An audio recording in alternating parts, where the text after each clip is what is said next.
현장. 이웃 종교는 지금. 한 주간 종교계의 뜻깊은 현장들을 만나보는 시간이죠. 오늘 만나볼 현장은 천주교 현장인데요. 지난달 30일 천주교 서울대교구 민족화해위원회가 천주교 서울대교구청에서 뜻깊은 세미나를 열었습니다. 정전 70년의 한반도와 우크라이나 전쟁이라는 주제로 한반도 화해의 길, 한반도 평화의 길을 모색해보는 시간을 마련했는데요. 어떤 말씀들이 오갔는지 잠시 들어보죠. 천주교 서울대교구 민족화해위원회 부위원장이신 정수용 신부님을 만나보겠습니다. 신부님 안녕하세요. 네, 안녕하십니까. 네, 반갑습니다. 자, 지난달 30일 천주교 서울대교구청에서 뜻깊은 세미나가 열렸는데요. 정전 70년의 한반도와 우크라이나 전쟁이라는 주제였습니다. 자, 이 세미나 어떻게 열리게 된 건지요? 네, 저희 천주교 서울대교구 민족화해위원회는 부설 연구소가 있습니다. 평화나눔연구소라고 하는데요. 이게 2015년도에 당시 서울교구장이셨던 염수정 추기경께서 설립하셨습니다. 그래서 그 이후에 한반도의 여러 가지 상황이나 평화 그리고 교회에 나아갈 길에 대해서 주로 연구하고 그런 성과들을 냈었는데요. 예. 올해 3월로 이제 설립 8주년이 됐습니다. 그래서 매년 저희가 그 창립 기념일인 3월 즈음해서 창립 기념 세미나를 하는데요. 말씀해 주셨던 이번 세미나는 저희 평화나눔연구소의 설립 8주년 기념 세미나로 지난 3월 30일에 서울교구청에서 열리게 됐었습니다. 예. 자, 아주 뜻깊은 세미나가 아닌가 싶은데요. 크게 두 가지 세션으로 나누어서 진행됐다고 들었습니다. 예, 저희가 이번 세미나 주제를 좀 잡으면서 여러 가지 좀 고민이 많았는데요. 우선 좀 많은 분들과 이야기 나누고 싶었던 주제가 바로 올해로 70년 맞는 6.25 전쟁 정전 70년에 대한 부분입니다. 예. 1950년 6월 25일에 전쟁이 시작되었고 53년 7월 27일에 휴전이 되어서 올해로 이제 정전 70년이 됩니다. 그래서 이 부분에 대한 내용을 어떻게 논의할까가 좀 고민이었었는데요. 그동안 분단에 대한 이야기가 정치, 군사, 안보 쪽으로 많이 좀 이렇게 다뤄졌다면 교회나 종교에서 관심을 가져야 될 것은 결국 사람들의 이야기지 않을까라는 것을 좀 주목을 했고요. 예. 그래서 어떤 분단의 사회학적인 측면을 좀 바라보고자 마련을 했습니다.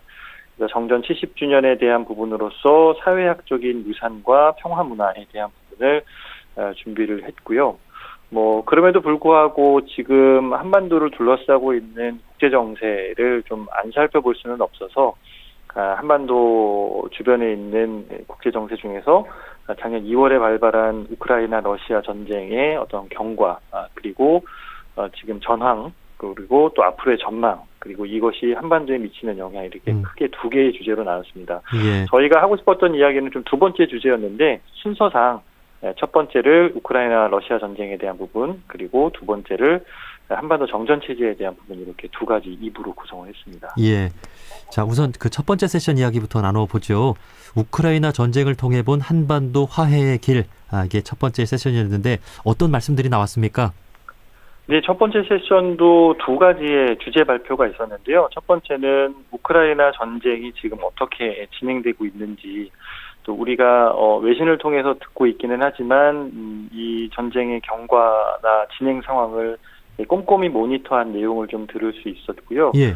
이 첫 번째 주제에서는 이 전쟁의 성격을 우선 대리전, 그리고 장기전, 소모전 이런 식으로 좀 설명이 되었습니다. 예. 그리고 앞으로의 이 전쟁이 몇 차례 휴전 협상의 가능성이 있었음에도 불구하고 좀 장기가 되고 있고, 그리고 이런 부분이 상호 간의 어떤 소모전 형태로 가고 있기 때문에 실질적으로 종전이나 평화 협정이 되기까지는 러시아든 우크라이나든 좀 더 많이 군비가 소모되고 난 이후에 현실적인 어떤 그런 현실적인 요건 안에서 좀 이렇게 평화에 대한 논의가 이루어지지 않을까, 이런 전망들이 있었고요. 첫 번째, 두 번째 세션에서는 이 러시아 우크라이나 전쟁이 전 세계의 어떤 국제 질서에 어떻게 영향을 미치는지에 대한 이야기들이 나눠졌습니다.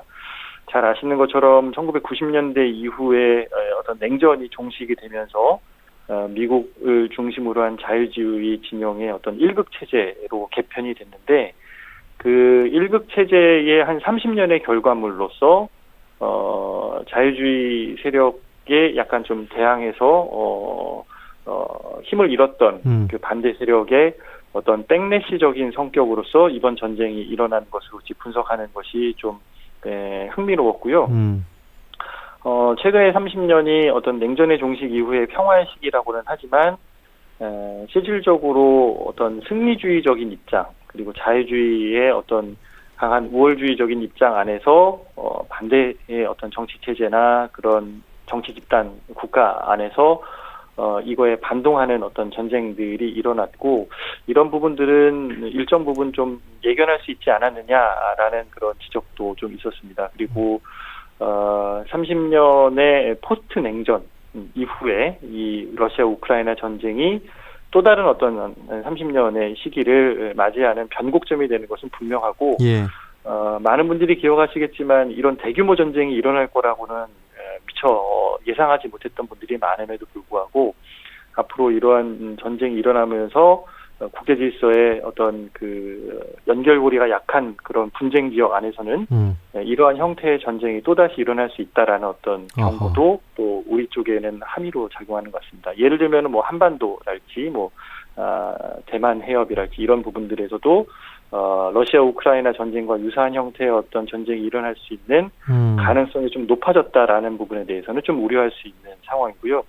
그런 국제 질서의 해법이 좀 바뀌었다는 부분들이 좀 지적이 됐습니다. 예. 자, 우리나라도 지금 정전 상황이 70년이 이어지고 있고 완전히 이제 전쟁이 끝난 상황이 아닌데 우크라이나 전쟁도 지금 뭐 양보와 타협 없이 계속 소모전으로 계속 이어지고 있는 상황이잖아요. 뭐 전망이 좀 어떻게 말씀하시던가요? 이 전쟁은? 예, 양측이 어쩜 무력적인 화력이 많이 빠지고 더 이상 소모할 것이 없는 상황이 되어서야 평화협정이 시작할 거다라는 좀 비관적인 전망이었고요. 그런 입장에서 봐서는 좀 러시아가 조금 더 우위에 있는 상황 안에서 평화에 대한 이야기가 시작되지 않겠느냐라는 그런 이야기들이 좀 나왔었습니다. 그렇군요. 정말 그야말로 뭐 갈 때까지 간 후에야 대화가 시작되는 그런 안타까운 전망들이 있는 거군요. 네네. 자, 그리고 두 번째 세션 이야기도 들어보겠습니다. 한반도 정전체제 극복을 위한 평화의 길. 과연 이 길은 무엇인가 참 궁금한데요. 여기선 어떤 말씀들이 있었을까요? 네, 이 두 번째 세션도 두 개의 주제였는데요. 첫 번째 주제에서는 지금 어쨌든 2023년 남북 관계가 어떻게 지금 변하고 있는지에 대한 부분에 대한 주제 발표가 있었고요. 우선은 러시아 우크라이나 전쟁 이후에 신냉전 그리고 이제 미중 간의 어떤 패권 경쟁 안에서 많은 분들이 이야기하지만 뭐 한미일 대 북중러로 표현되는 신냉전이 이제 도래하고 있는 상황으로 많은 분들이 보고 있는데요. 그런 가운데에서 북한은 어떤 면에든지 간에 그런 신냉전에 좀 의지하고 싶어하는 그런 외교 정책이 활발하게 진행이 되고 그런 면에서 북한은 러시아나 중국과의 좀 밀착이 강화되는 모양새로 나타나는데 뭐 우리 정부의 어떤 외교 정책도 사실은 뭐 그렇게 평가가 되죠. 예. 이러한 부분들이 서로의 입지를 줄이고 평화의 기획이라기보다는 어떤 힘의 대결로 가기 때문에 조금 우려할 상황이지만 어쨌든 신냉전 안에서 북한은 뭔가의 좀 돌파구를 마련하고 싶어 하는 것으로 분석이 됐습니다. 그리고 이제 두 번째 세션은 이 정전 70년이 우리 사회에 어떤 영향을 미쳤는지에 대한 부분을 좀 사회학적으로 고찰하는 시간이었는데요. 1953년도에 전쟁이 끝날 당시에 이 정전이라고 하는 것은 사실은 평화의 기획이었죠. 더 이상 정전이 이루어지지 않는 부분. 그러나 그 이후에 진행되어야 했던 평화협정, 평화체제에 대한 부분들이 이제 무산이 되면서 이 정전의 기간이 너무 길어졌고 그 가운데에서 다양한 또 다른 어떤 폭력의 부분들이 등장하게 됐다라는 것이 좀 지적이 되었습니다. 근데 우리 사회 안에서도 뭐 남남 갈등이라고 이야기되는 것처럼 정전 상태, 그러니까 두 국가가 지금 이제 분리되어 있는 것이 안전을 보장한다라고 보는 어떤 보수적인 입장, 그리고 이것을 극복하고 뭔가 더 교류와 협력이 늘어나야 되는 것이 진정한 평화를 보장한다라고 하는 어떤 좀 진보적인 입장이 팽팽하게 맞서고 있는 것도 사실인데요. 예. 네, 그런 부분들 안에서 진정한 어떤 평화를 이루기 위해서 이 정전의 상태를 우리가 어떻게 극복해야 하는가라는 부분들이 좀 많이 논의가 되었고요. 뭐 결론적으로 어떤 해법을 제시할 수는 없지만 그럼에도 불구하고 많은 종교인들이 공감할 수 있는 부분은 이런 평화에 대한 기획이 단편적으로 어떤 안보나 경제 문제만이 아니라 더 많은 교류와 대화와 협력이 진행되는 것이 필요하다라는 부분들이 시작이 되었고 어떤 창의적인 해법 그리고 창의적인 그런 부분들 안에서 폭력이 배제되는 그런 부분으로 이 정전의 상황이 극복되어야 된다라는 그런 제안이 좀 흥미로웠던 점으로 볼 수 있었습니다. 예, 결국 세계는 힘의 대결로 이렇게 나누어지는 양상이고 국가 지도자들은 어느 한편에 설 것을 강요당하는 그런 상황에서 우리 종교인들은 그래도 양보와 이해 또 대화와 타협의 그런 마음을 놓지 않는 것이 참 중요할 것 같습니다. 결국 이런 상황 속에서 종교의 역할이 중요하지 않을까 그런 생각이 드네요. 네네. 평화에 대한 확신 그리고 평화에 대한 어떤 신념이 그 무엇보다도 중요할 것 같고요.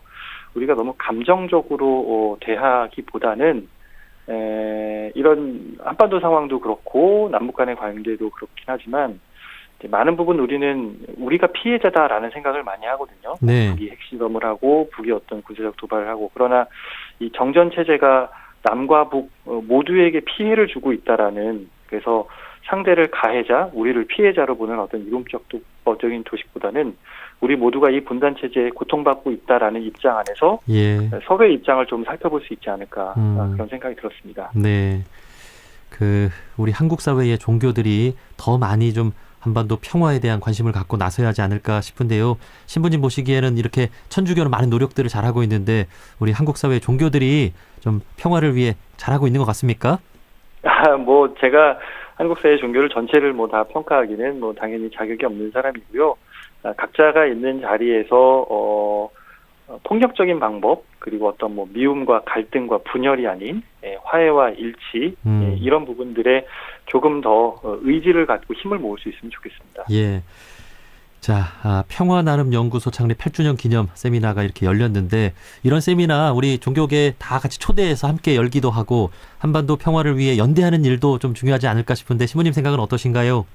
네, 뭐 다양한 자리에서 서로 만나서 또 의견도 교류하고 또 하나의 목소리를 내는 것도 중요할 것 같고요. 특별히 올해가 정전 70주년인 만큼 이 정전 체제를 좀 극복할 수 있는 지혜를 모으는데 더 많은 종교인들이 함께 참여할 수 있으면 좋겠습니다. 예.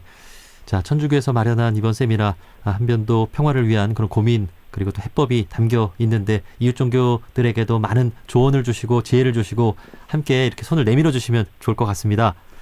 네, 같이 대화하도록 하겠습니다. 예. 여기까지 말씀 듣겠습니다. 천주교 서울대교구 민족화해위원회 부위원장이신 정수용 신부님이었습니다. 신부님 오늘 말씀 고맙습니다.